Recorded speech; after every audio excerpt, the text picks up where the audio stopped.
Hey there, everybody. Pete Pardo here from Sea of Tranquility. Welcome to another episode of Monday Night Must See TV with the Hudson Valley Squares. Back after a 2-week break, we've got in the house tonight. We got Nick Franco, Stephen Keeler, Ryan Scow, Chris Canzaneri, and Mr. Chris Allo. What's going on, gents? Welcome back. What's Feels up? good What's to up? be back. What's up? Feels good to be back, feeling better after a week with COVID. The week before that, we had Ian Anderson from Jethro Tull on instead of the Squares, but now we got the band back together here. So cheers, everybody.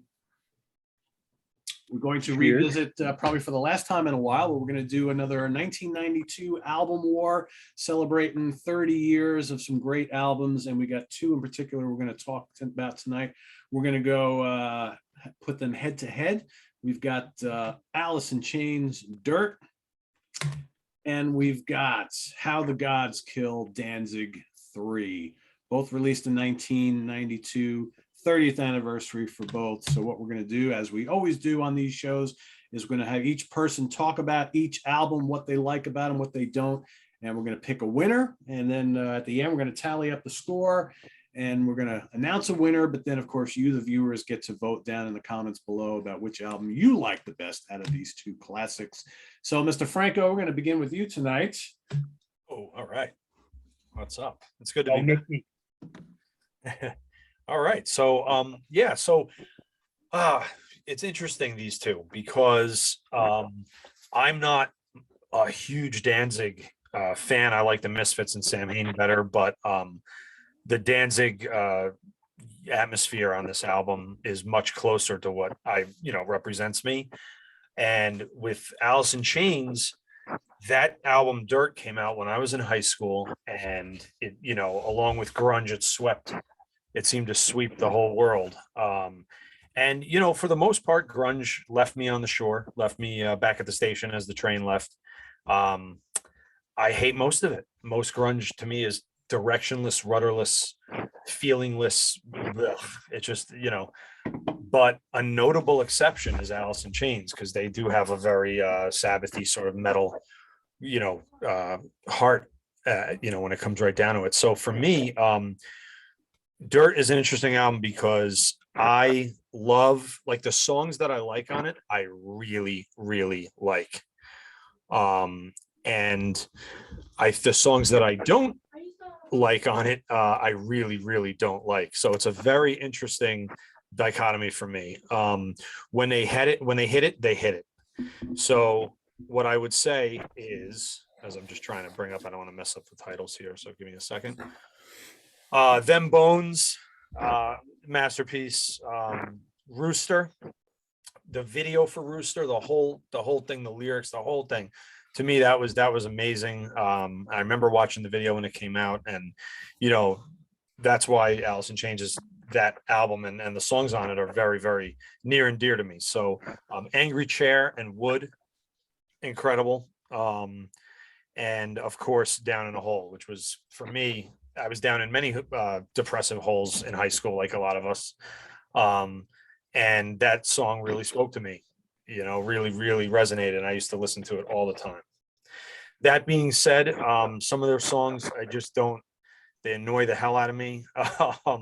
Godsmack, I don't know. It's just Junkhead. Like, I know it's about, obviously we know what happened with poor Lane Staley. And yeah, those just, they had no feeling for me. I didn't feel like they were going anywhere, those songs. It's just slow and plodding, and not slow in a real, like, Black Sabbath or Candlemass kind of way. So to me, it just kind of missed me, but I love the songs. I love so much. The Danzig album, I refamiliarized myself with it for this. And, I like the two songs on it, probably like the most, are probably most unusual for, like, in terms of pacing. So I love Left Hand Black, and I love Sistinas. Sistinas sounds like something like Elvis would have written if he lived in the 90s. And Left Hand Black is much closer to, like, the heart charging kind of shit. I'm not crazy about the slower stuff on here, though the title track is very good. There's some good riffing. Do You Wear the Mark is good. Heart of the Devil is good.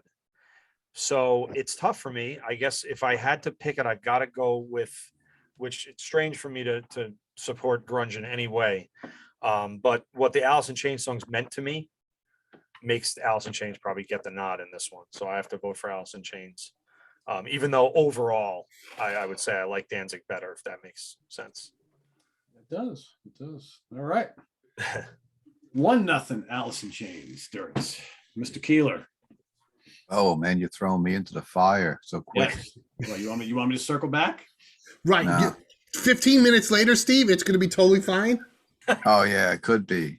I'm used to, you know what it is? Because I'm on my channel, I'm like Pete, I'm at the very end, and it's easy then because everybody's already said everything. So you just fill it in.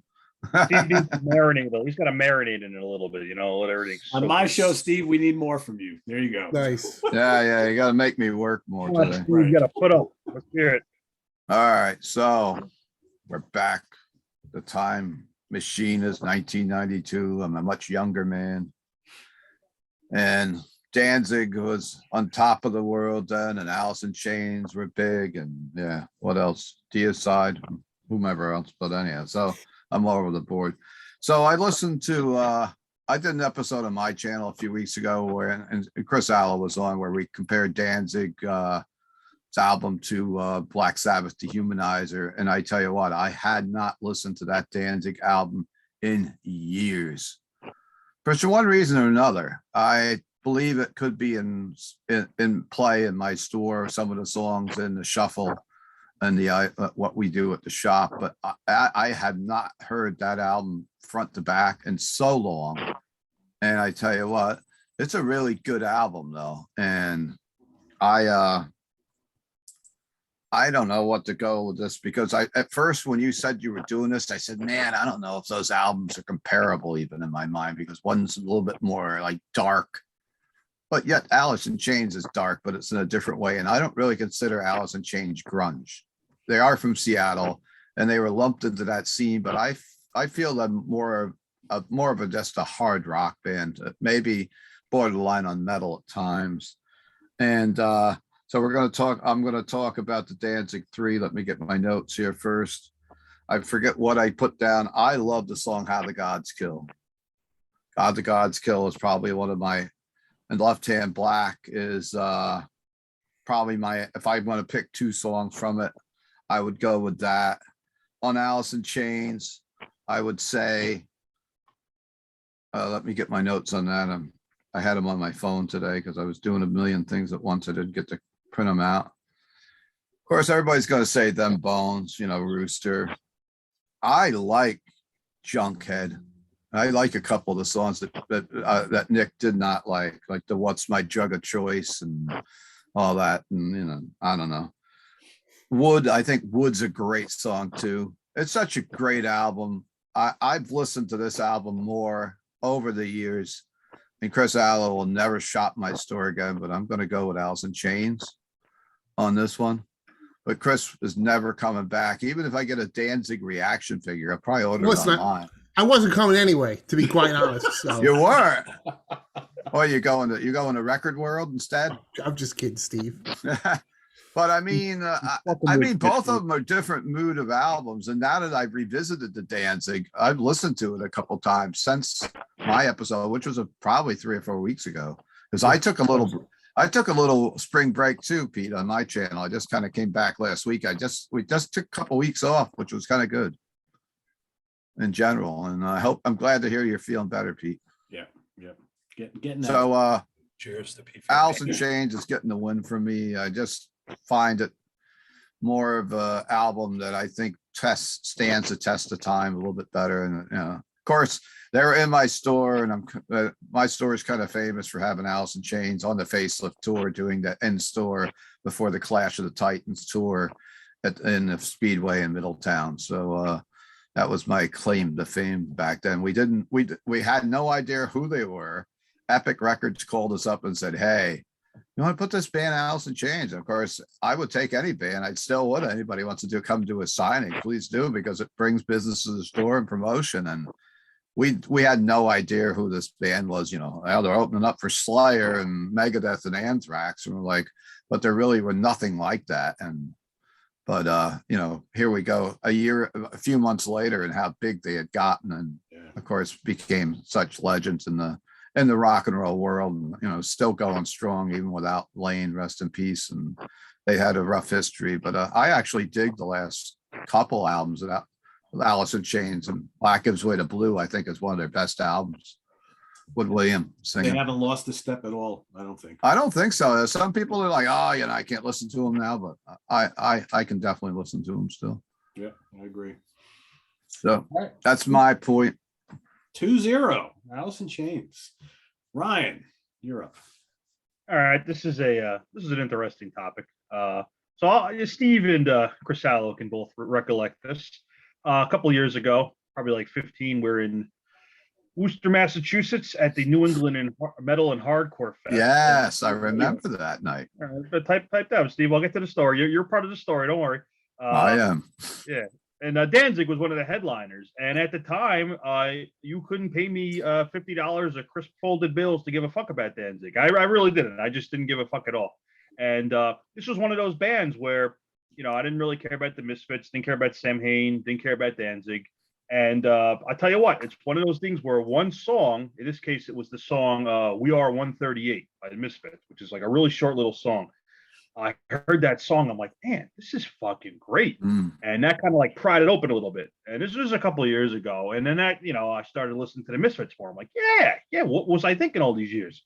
And I got into Sam Hain and I listened to those. So when it came to actual Danzig solo stuff, I never liked it as much, but it started to really latch. I'm like, all right, I'm starting to see the appeal, you know, not to the point where I'd want to go back in time and like slap my younger self. Like, what do you fuck? Because I left the show early. That's the thing. Chris and Steve were like, what the fuck are you doing, you asshole? Oh, I remember like, that part I'm well, going and to so does bed. Chris. Yeah, I'm like, I'm going to bed. Fuck this, you know. So, but in hindsight, I'm like, that was a foolish move.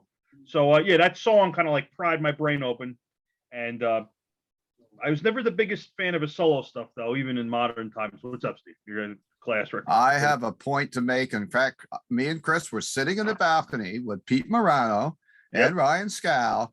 And do you remember the excuse they said? They weren't telling us they were leaving and going to the hotel room. They were going for a slice of pizza, remember? I was just saying either that or weren't they going to go eat like canned hot dogs? It was something, and then we both looked at each other because we were starving because there was no more pizza. And if they and that at that time, that rock and what was it, hardcore metal festival Yes. had a no in and out. So once you went it was out, weird that year. and then Yeah, I you were remember trapped. Chris going, and Chris was so mad at No food. Ryan because they were, you know, Ryan didn't want to say, hey, we don't want to watch the band. Well, oh, we'll be back. We're going for a slice of pizza. And I said, wait a minute, there is no pizza. Yeah, we're leaving. Yeah, that's the point. That's the point, Steve. That's and the not same to- night that we were sitting in the balcony, Chris, and we were going crazy about all the bands that had Die. Oh, And because there it was was like you know, Every it was Time I Die, and what was that? What's that other fucking band? Yeah, there was like a James As Bond I Lay movie. Dying, and all the Die. Yeah. and every band sounded Yeah. exactly the same. I think one But- was shittier than the next. But I was gonna say, you know, I'm guilty of this too. Going, yeah, it was, you know, it was like 4 or 5 years ago. I could be wrong, Ryan, but I believe that was 2005, which would put it. it was 17 years ago. Is that right? Oh, I it mean, it has was to like be. 4 or 5 years ago that I started really getting into this. But it was 17 Oh, okay. years ago that this happened. Yeah, it was a long time ago. Because originally it was Nightwish that was one of the headliners, and then they had that huge fight with their label because the manager of Taria didn't. I'm totally getting off subject, Pete, but people like this shit. The manager of Taria didn't want to play clubs in America, so he was like, "Fuck that, we're not going to America again." So they pulled out, and I was kind of bummed because I like Nightwish, but then the replacement was Danzig with Doyle doing a Danzig set and then a Misfits set. And I was like, oh, Yes. shit, I like Nightwish, but I'll fucking take that any day. Mm-hmm. But yeah, I believe that I'd was appreciate that 2005. way more. Especially the Misfit stuff, I'd appreciate way more now. But what are you going to do? That's just Right. Well, it could have been 2004. So I can't remember everything, Pete, like I used to, but 2004. like that. It had to be early 2000 for sure. Yeah. It was. No, it I was. mean, It was. I It think wasn't recent. I think the Sunday night was King Diamond headline with Dark Tranquility. It was. Yeah. Yeah. King Diamond. Yep. That was a great time. I love that old building, and I'm glad that club that club. It's not even a club, really. It's a theater. It's still open. It's still there, I yeah. don't want to get off topic here. Yeah, I saw Man of War there a couple of years ago. We're so way it's still off topic, but we're talking about interesting We're shit. way the fuck off topic. But you're Anyway. nerdy, weird fans like this weird, nerdy stat shit. We'll So And then, and of course, Well, Ryan believe Scout it. caught hell the next morning with Chris Allen because we well, they were on great. to the It was whole a go home early. great show. I wouldn't tell the story if I didn't think it was an entertaining little. It was a good tidbit. story, yes. So now you Sprinkle can it. continue on with your review. So all right, so Misfits bit much more into them. Sam Hay much more into them. So I'm going through. But still, I never really was too into the Danzig solo stuff, even as I got into his older stuff. So I'm listening to Danzig 3, and I'm like, man, this is, I've heard it a little bit over the years. I sit down, give it a couple good listens for the show. I'm like, man, this is a very Sabbathy album. It's very dark, very heavy at bodies. The title track, How They Got Skill, Left Hand Black, awesome. Obviously have that great H.R. Geiger artwork. I think part of what was me for I listened to the first Danzig album, the first self-titled one. I couldn't get into that too much, but the second and the third one, to me, are way better, like way heavier, way more metal, more Sabbaths going on there. So love it. Here's the other thing, going on the Aliceinchains. This is the thought that kind of came into my head when I was percolated up thinking about this. I got so many fucking albums in my house that for a long time, and I've gotten better with this, but for a long time I was guilty of, here's a band that everybody loves, but I've got 8 million albums. Like, I don't need to waste time with this band because I've got all this other cool stuff, so I'll listen to whatever I want. But it turns out sometimes that the bands that people really rave about are fucking good, and they're popular for a reason, and I'll be honest, I don't want to go off the fucking rails again here, but a band like the Rolling Stones, I just kind of whatevered them for years, and a couple, 10 years ago, I'm like, I'm going to sit down and really listen to them. And I got really into them. And, so like, everybody was right. This band fucking rules. I'm going to be honest. I've gotten a sales pitch on Aliceinchains many, many, many times over the years. And I've listened to them many times. Like, what's the deal? What do people see? And I don't know. I could never get into it. I didn't listen to the music when I was younger. Obviously, I'm listening to the album for the show. And many of the songs are, Them Bones, Down in the Hole, Rooster, Angry Chair. These are like very famous songs. You hear them cover bands playing them at shows. You hear them on the radio a lot. So like, I know most of the album without even owning a copy of it because it's that popular. But I don't know. It's just one of those bands I've tried. Just never got into it. I couldn't even really tell you what about it, because I like heavy stuff. It's obviously, like you guys said, very Sabbathy, very heavy. It's very dark, all about, heroin addiction, struggle with addiction. So, that's fine. But I don't know. Just me and the band, we just keep passing by each other. Maybe one day it'll click, but it hasn't happened yet. So for me, I got to go with Danzig on this one. And I'm sure a lot of people are going to see this in the comments, like, what the fuck? And I've gotten that reaction a lot. I've definitely had that discussion many times where I'm like, I just don't get it. I don't give a fuck. But it is what it is. So for me, it's gonna be love everything. I've said it before. No. It's like a band like Queen. Like, I heard, I'm like, I just, what? Gun to my head, I just don't give a fuck. I'm not gonna lie about it and be like, well, I don't care. So it hits that kind of reaction for me. And maybe one day my mind will change, because I'm always open into like going back to stuff and being like, all right, fresh set of ears, couple years later, we'll see how it hits me. And some bands, that definitely makes a big difference. When you're a teenager, younger, you're like, fuck this. You get older, you're like, okay, no, I see what people mean. You're soften up a little bit. So maybe one day, but it hasn't happened yet. Okay. Hasn't happened for Queen either. So yeah, I'm going with Danzig on this one. Fair enough. 2-1. Aliceinchains over Danzig. All right, Cans, up to you. Hey, I never really got into this Danzig album back when it first came out. Re-listening today and actually a couple days ago, I really dug it, But back in the early 90s, I was really into the second Danzig album. And I enjoyed that a lot more than the third one. I don't know why. It's actually a little bit shorter. And I'd say the number of songs that I loved on it is less than 7. But I still dug the songs I dug on that album a lot. And I always, whenever I put on this one, I was always like, let me just listen to the second one. But checking it out again now, Bodies, great song. Really reminds me of How Many More Times by Led Zeppelin, kind of do, that kind of thing going on. For sure. Title track's cool. That Left Hand Black, kick-ass song. So I really enjoyed that. But that Alice in Chains album for me was huge back when it first came out. And yeah, I know it was popular and everything, but man, I fucking dug that shit like you wouldn't have believed back then. And that's one of the first albums I ever really listened to the lyrics. And you get to kind of, I guess it's not really a concept album, but it's about drugs and it's about Jerry Cantrell's life, and Lane wrote a couple songs too. But you're inhabiting the mind of this guy who knows he's fucked up, and he's completely self-aware that he's destroying his own life. And it's like, he's powerless to do anything about it. And that got me. I'm like, man, this is so dark and nasty and whatever. And then you listen to Rooster and it's like, okay, well, and he had no idea before I saw the movie or anything about it being about his dad in Vietnam, or Cantrell's dad. But I was like, here's one freaking song where the guy's fighting hard, and I enjoyed that album so much. I'm obviously picking that one. Jerry's playing on that too. The guy was very inventive. He did all kinds of stuff you hadn't heard before on guitar, like Rain When I Die. That riff is just so fucking cool with the wah and everything. And he did a whole bunch of textures and tones and shit that really you hadn't really heard, or at least I hadn't up until that point. And I agree with Steve. I don't really consider them a grunge band. They came from the same place. They were, in the same time period, but they were, for me, so many levels above, Nirvana and Pearl Jam and whoever else. Oh yeah.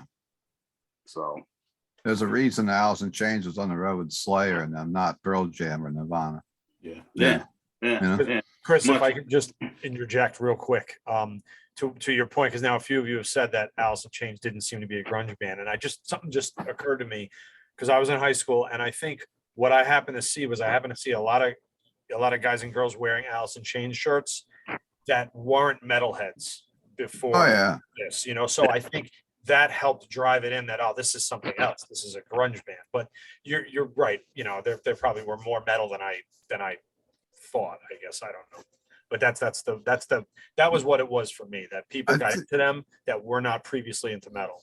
Yeah, I was a little bit older. I wasn't around a lot of other, me and my buddies were all like, "These fucking kills, man," but we weren't hanging out with high school girls, and we were all in our mid-20s at that time. So it was kind of like, and you weren't inundated like you are now with like culture, and if you're out of high school and you're not watching MTV, and I didn't even own a TV then, so I had this record and I loved it, and I had no idea how popular it was, and I was the kind of guy who, like, everybody likes this, it must suck, but that was a time in my life when I wasn't tuned into that kind of shit. So but Alice in Chains, Dirt for me. All right. Damn That River, fucking killer riff too. Oh yeah. All right, 3-1, Mr. Allo. All right. This one's probably this one was a real easy one for me. But this did make me think of a future topic for for Pete that I suggested to Pete a while ago, because I know we were on some episode of this, and like Steve and I were talking, and Steve had mentioned, that sometimes you're like really into a band, but then for some reason you just kind of drift away. So it's different than when a band jumps a shark for you and you're like, fuck this, I'm out. It was just like, you just kind of back away for some reason. And I was not a grunge fan. I didn't really like Nirvana, and I fucking hated Pearl Jam, but I liked Soundgarden. And man, from the get-go, I loved Alice in Chains. I loved that first record.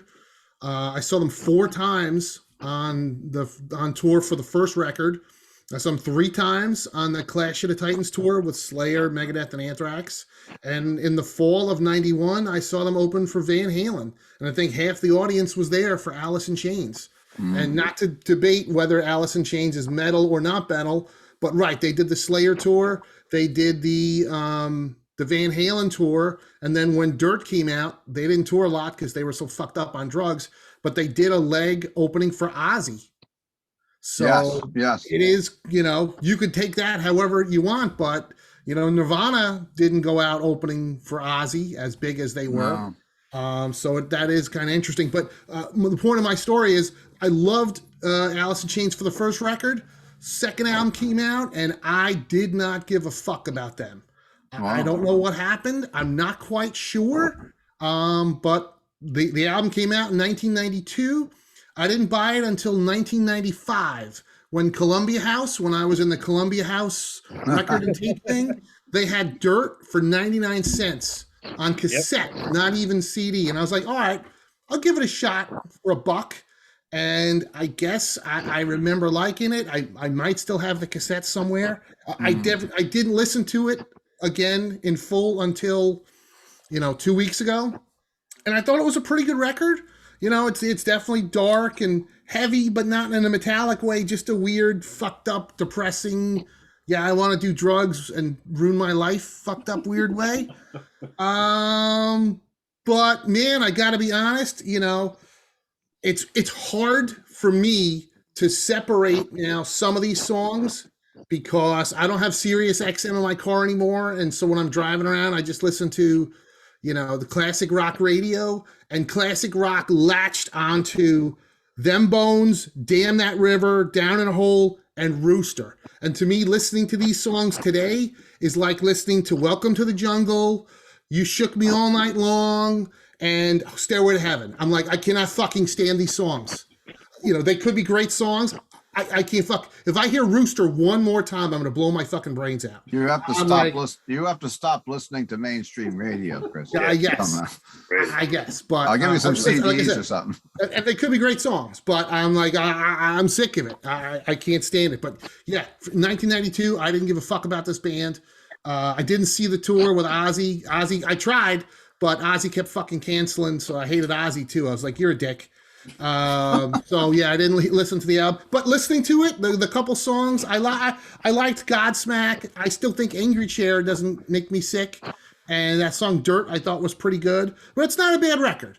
But they definitely were one of those bands that I loved them, and then for some reason I stopped. I ghosted them. Maybe that's the name of the episode, Steve. Pete. Whatever the fuck your name is. Bands we ghosted. I don't know. Scout, whatever the fuck. Who's ever running this goddamn monkey farm? All right. Now to Danzig 3. I love Danzig. Everybody knows I love Danzig. This record came out in 1992. I'd already got the Danzig tattoo in like 1990. I don't like it as much as the first two. This one is definitely doomier and slower and more gothic. Eerie Von, who was in Samhain and Danzig, he felt this was their masterpiece. That's cool. I mean, I think it's a really good record. Not my favorite of the classic first 4 Danzig albums, but I think it's really good. I like a couple. I like the title track, "Dirty Black Summer." Everybody mentioned "Left Hand Black," which I like. "Do You Wear the Mark?" I don't really like that song "Sistinus." I mentioned that when we did the episode on Steve. A lot of people didn't pick that album because of that song, and Nick was the odd man out liking that song. Yeah, but I think Nick nailed it. I mean, if Elvis Presley did a song in the '90s, you're probably right. This would be it. And Good way. Glenn is a fucking massive Danzig fan. As we know. So yeah, yes. And Pete did say, he's like, hey, how many copies of this album are you going to show today? I only have 2. I have the regular version, and then I didn't buy it on the original release, but like years later, I bought the special edition version, which is in one of those long boxes. Yes. Which has the plastic thing on the front, and it came with a 10-minute VHS tape. But I got it at Rock Fantasy for like $10. Mm-hmm. And now it's worth at least like $50 or $100, but I don't know where the fuck I put it. But I did find 2 copies of the CD single for Dirty Black Summer. I don't know why I got 2. I don't know. But yeah, I'm definitely going with Danzig. And this was the tour. I saw there was a dream show for me.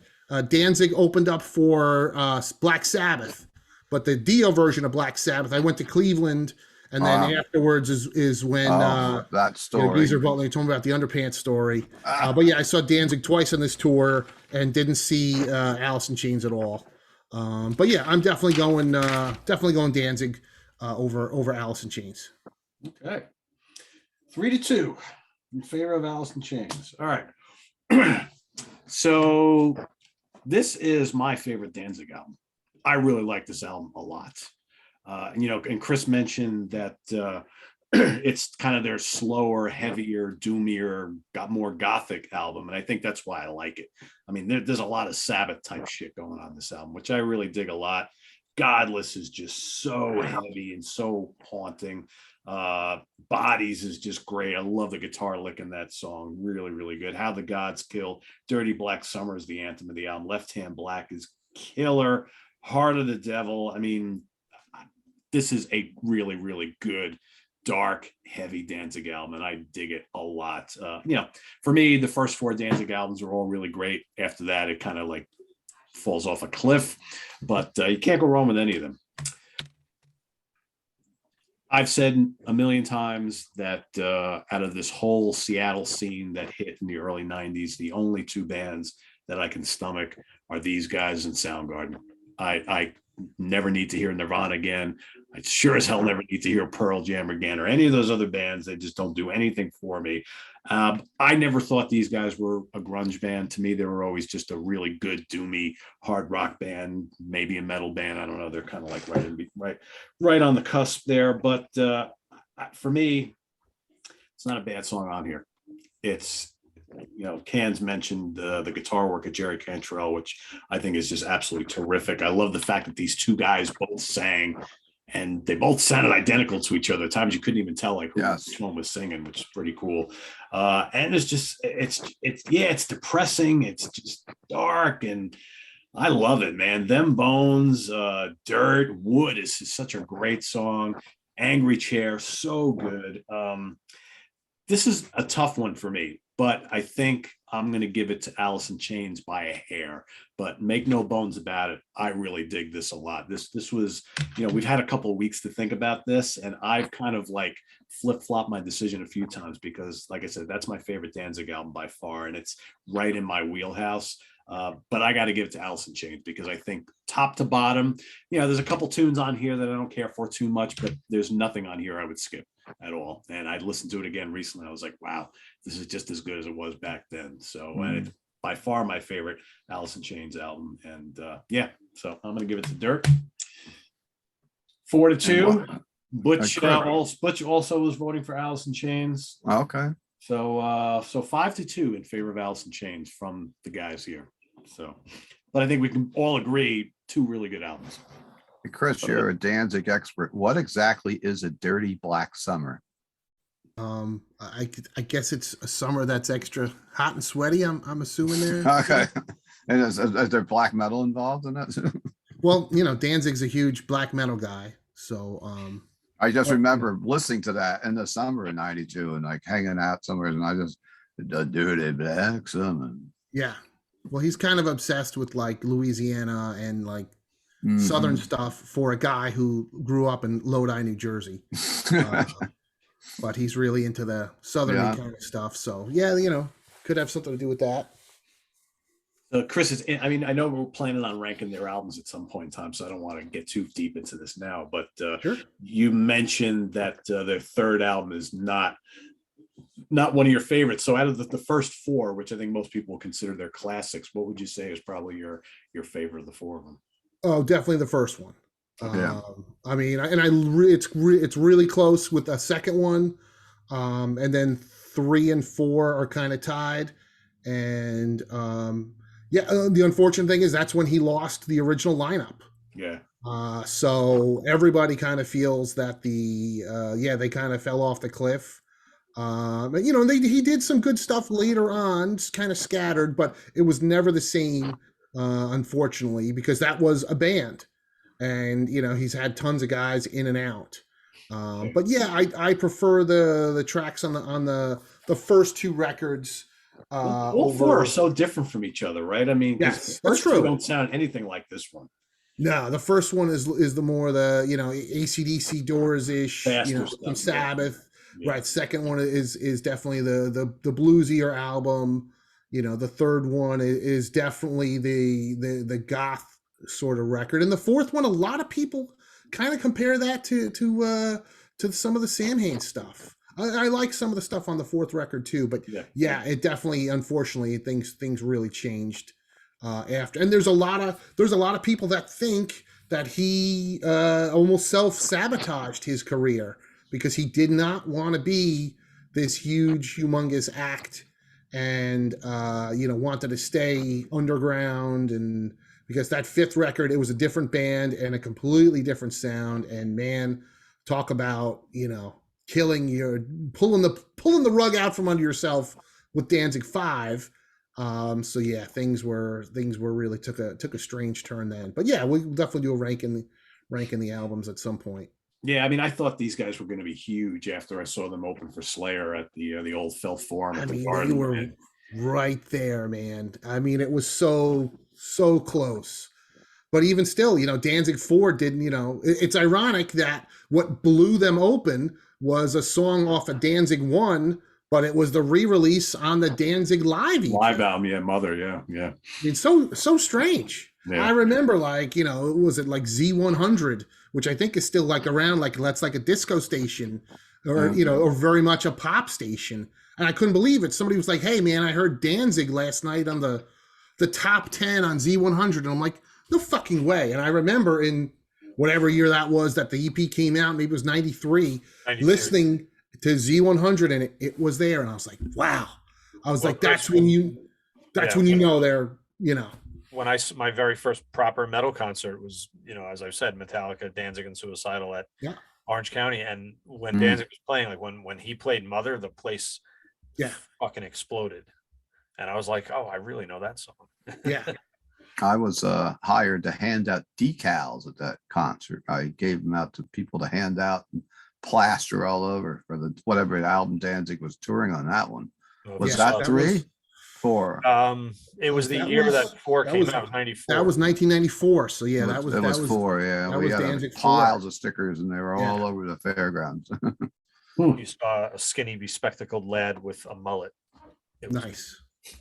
So yeah, they were close, Pete. They could have, they came really. But listen, we're in what every year this is 2022, and he's still on his own. He's a theater act, which is respectable. But Christ, who'd ever think that he's an arena act with the Misfits? Sure. I mean, it's insane. Totally insane. I mean, they were, that's why I've said I could be wrong, but give me a better example that the Misfits is the single biggest reunion in rock and roll coming from where they were in their original run. Sure, Sabbath headlined arenas and whenever they reunited with Ozzy, but they did arenas in the 70s. Sure. Misfits were doing classes in the 80s and the 70s, and now they're a stadium act. So is that success due to the Metallica factor? I mean, it could be. I am sure Metallica helped bring a lot of fans to the Misfits. But them, I don't think that helps now. I think it helps them gain fans, but I don't think that helps them sell tickets any. I mean, I don't think people are buying tickets to go see the Misfits because Metallica likes them, especially, no offense, not, now I can't think of a more unhip band than fucking Metallica. Yeah, no, but I'm more thinking about what they did for the Misfits years ago. Misfits, for sure. Their songs. Yeah. I mean, there's a book all about the history of Master of Puppets. Like the whole year, the recording, the touring. I mean, if you flip through it, it's not so much Lars, but Cliff, Kirk, and James are covered in Misfits and Samhain shirts. And there's a lot of shirts that I had never seen like anywhere else. And Eerie Von told me, I mean, this I knew, that Danzig used to screen print the shirts themselves in his basement. But what they did, which was so smart, because the Metallica guys were big fans, they would create one-off shirts and screen print them and send them just to Metallica and nobody else. So if you look back in like 1986, they were nothing. And Metallica were the hottest band in the world in '86. They're wearing nothing but Misfits and Samhain shirts. And then of course the Misfits logo is one of the most licensed. I mean, right there with Kiss and the Rolling Stones. We used to go on Spencer Gifts and there'd be Misfit stuff everywhere and Kiss stuff everywhere. So that And there's how many people do you think wear that Misfit skull shirt that never listened to that band? Oh, I'm tons. Could be. I mean, Oh, hell, I've seen Gene Simmons wear it. What's his Well, name from Def Leppard, the singer? I remember seeing him wear it. So I'm sure plenty of them. I mean, it is a cool looking skull, which And of they course, there's themselves. just a lot of just kids that would buy that at Right. a Spencer's They or have a no Hot idea Topic. it's a They have band. no idea. I mean, that goes on in the hip hop world too, where they buy a lot of rock and metal shirts and wear them with it. Was kind of a style. I think it's a little out now, but it was definitely a style of fashion for a while, because I was selling. I'd have customers come in a few years ago and look at the concert shirt wall and go like, what have you got? What do you guys have in a purple or a green? I'm like, I don't sell shirts that way. I sell it because you like the band, but hey, whatever color, we'll sell them to you. Yeah. What's a band? What is a band? That's a nice red you got in that shirt there, Nikolai. That's why I bought it. Yeah, Pete, it's hard to think of a band that's like been better about like merchandising themselves and like blowing up. Yeah, when they on the original run in the late 70s and 80s, how many people actually listened to the Misfits like before 83? Like 12? Like they weren't a big band, Nobody. But now they're that skull is like up there with like the Rolling Stones tongue and like the Kiss logo. Oh yeah, definitely. Yeah, good point. Everywhere. And I mean, Metallica did have a lot to do with launching their they definitely relaunching their Oh, yeah. career. Yeah. They definitely helped, yeah. But those guys were really, I mean, I don't know which guy in the band, if it's all Glenn or some of the other guys, but they were very smart about how they got that image out there. It did them a lot of good. Right. Well, there's the whole lawsuit thing, but Jerry Only did do a lot of the merchandising with Hot Topic, and that I'm sure helped sell. And to give Jerry some credit, I mean, Glenn wrote all the old stuff, but Jerry in the '90s revived the band and went out there and played all the old songs. And I think that definitely helped keep the band alive, because, Misfits was like an Alice Cooper. They were just on the road constantly. Like you couldn't get away from them. They were always playing somewhere. It's an interesting story. All right. Well, so we got among the cast, we've got a win for Alice in Chains tonight, but everybody watching down in the comments below, let us know whether you prefer Dirt or Danzig 3, and we'll see what you say. So thanks for watching, everybody. For the crew, visit us on the web at www.seatranquility.org. We're on Facebook. We're on Twitter. Of course, we're here on YouTube all the damn time. See you next week with more programming here on the Hudson Valley Squares. For Nick Franco, Steve Keeler, Ryan Scow, Chris Canzaneri, I'm Chris Sallow. I am Pete Pardo. Good night, everybody. See you tomorrow night in the Prog Seat. Take care. Bye-bye. Boom.